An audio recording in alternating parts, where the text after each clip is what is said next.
Hi, I'm Amy. And I'm Debbie. Together we are Tessie Pearl, a community for widows. Today we want to reassure anyone that feels as if they are going crazy after the loss of their husband that you are not alone and you are not crazy. You are just grieving. And why is it that they feel they're crazy? Because the body and the mind, our emotions, everything, all of a sudden, we feel like we're turning into somebody that we're not. We've never experienced some of these things before. And it can happen in waves, and we just feel like, what is going on? Because we've been taught or we've learned the stages of grief, we think that grief is very linear, and you go through this stage and this stage and this stage and this stage, and then I'm done. Yeah, it's not that way. It's not that way at all. There's no timeline. There are phases. There are things that we experience, but there is actually no such thing as stages. It's not linear. Well, and you can go through this one, and then you can go back to this one, and you can go through several of them all at the same time. Yeah. So, number one thing, there is no timeline and there are no stages in the grieving process. What other no's are there? There's no end to your grief, and that sounds terrible, but society thinks that, yeah, you go through all these stages and then there's an end and you're done and there's closure. And no, there is no closure. You learn to live around and through the grief, but you will always, always grieve the loss of your husband. Yeah, there was so much love there that grief will still remain. The impact may decrease as far as how it's affecting your life, but the grief will be there. So it's important to know that you will expand around that grief, but it will remain in your heart, just as the love will remain. I think it's also important to know that there's no right way to go about grieving. Grief is very unique to each person. It is. It is. And it's okay to understand that you can grieve the way you need to. And you can honor your loss the way you need to. You can also feel the symptoms in your own body. You have your own body. It's unique. It's one of a kind. And you're going to grieve in your own way.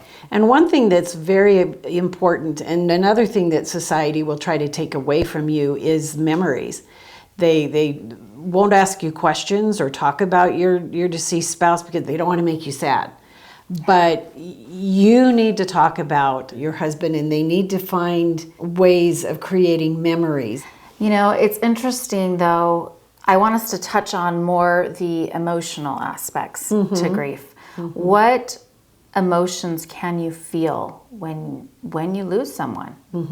What comes to mind? There's a deep sadness that you feel that you no longer are having those shared memories and experiences, and you wish that they could be there with you to go through this. There's anger that you left me. There's guilt. There's just a myriad of emotions that people go through. Yeah. I can think of the anxiety that can come because all of a sudden you're doing life on your own, and that can feel very scary. Well, and no matter how old your children are, you are a single parent. Yeah. And all of a sudden you are managing or approaching their lives all by yourself. Yeah. And that can feel very lonely. What about the physical symptoms that come? What happens to the body in that kind of stress? I mean, we know stress responses, but let's talk about them a little bit. Sometimes those panic attacks feel like you're having a heart attack, and that's very common. It is. In feeling just the overwhelming responsibility. Yeah. Well, and just the sadness, the deep sadness can feel that way. Yeah, but the body, you know, it affects all parts of the bodies. The headaches may come and they can be so strong, and the body aches can feel like you have the flu, but it's not. It's literally grief in your body. Your heart can almost feel like it's going to break. The stomach, the gut, all of that, from nausea to vomiting to diarrhea, like that's all part of it. It all comes, and you just go, what is happening to my body?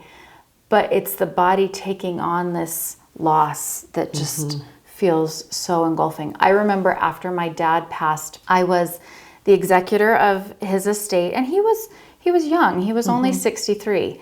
And all of a sudden, not only did, I have to plan the funeral arrangements and take care of all of the financial arrangements in his household and his items and all the things, but also the loss of not having him there anymore. And I went to my hairdresser about 6 weeks after, to my salon there, and my hair was about down to here. And she looks at it, and it was so thin, and she said, "What happened?" And I was like, my dad died. And I lost, we're talking gobs of hair in the shower, because that was how the stress That's took how its your toll. body That's manifested that. Yeah, How one of the interesting. ways. And then the tense muscles. I had to start, for my own active self-care, going and having weekly massages. And some people may think that is so over the top. But for my body at that time, But you I had recognize to that have that's that. how you were carrying the stress. That stress. And so however your body is manifesting, take care of it. If you need extra rest, sleep. If you need to go out in nature, go out in nature and just sit and breathe it in and put your feet on the grass and feel the floor beneath you. Feel some groundedness where things may feel like they're swirling all around you, but that there's some security there. So really try to be present in whatever present, you are feeling. Yeah, but take care of your body, and you know it best. And don't ignore the symptoms, because they'll catch up. They'll catch up with you. Yeah. What about relationships? Not only relationships with those you love, meaning family, friends, but your relationship with society. Describe to me a little bit of how that changes. And it's abrupt. It's an abrupt change. It's very abrupt, because you still have a relationship. Death ends a life. It does not end a relationship. And society now sees you as a single woman. Well, you don't feel single. Right. And I read about a woman whose husband died, and she was invited with her parents to a wedding. And her parents were at a couples table, and she was at the singles table. Yeah. And you feel demoted.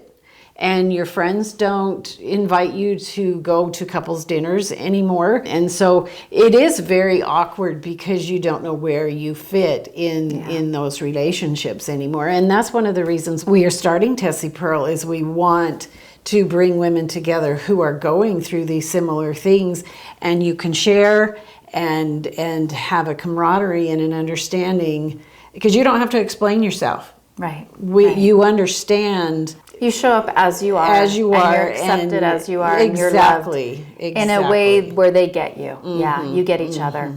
And not that being single is being demoted. I want to be cautious with that. No, she felt demoted. Yeah. I've read that think a she felt lot like she of didn't women feel belong. like they've been demoted. They're ignored in society because they're not part of a couple, and we are a couple's world. Yeah. And that's not fair No, not at all. to them, and it's not true. Yeah. But that's a feeling that they are getting. Well, and also after the death of a loved one, sometimes your children or siblings to your spouse, there can all of a sudden be a lot of contention and trying to figure out whose is whose and what is what, and a lot of, if things were not resolved within the relationships before the death, a lot. The grief comes out, and it can cause a lot of fighting, and it almost feels like these little mini explosions that are happening, and then that the whole world is falling apart because your family relationships that should be tight and supportive at a time of a loss are now, falling apart. So we have to be mindful and sensitive. Well, and I know think that's normal. It is normal, and if it's an opportunity to say time out, these don't need to be decided right now. Yeah. Because everybody's grieving. Yeah. And decisions like that should not be made at that time. So if you can recognize that, just take a time out. We'll come back in the next few months if there's nothing that is mandatory. Right. Because there are a lot of emotions for everybody at that time. Yeah. So the death of your significant other or a spouse can bring about so many unnerving things. And just recognize that it's okay. It's normal. Whatever's happening to you is normal. And we'd love it if you'd share your experience, share what you're feeling, share what's happened to your body, share what's your emotions, what's happened within your family to a certain extent, not divulging too much information, but your sharing helps other women. So we'd love to hear your comments. Put them below. Otherwise, thanks for watching.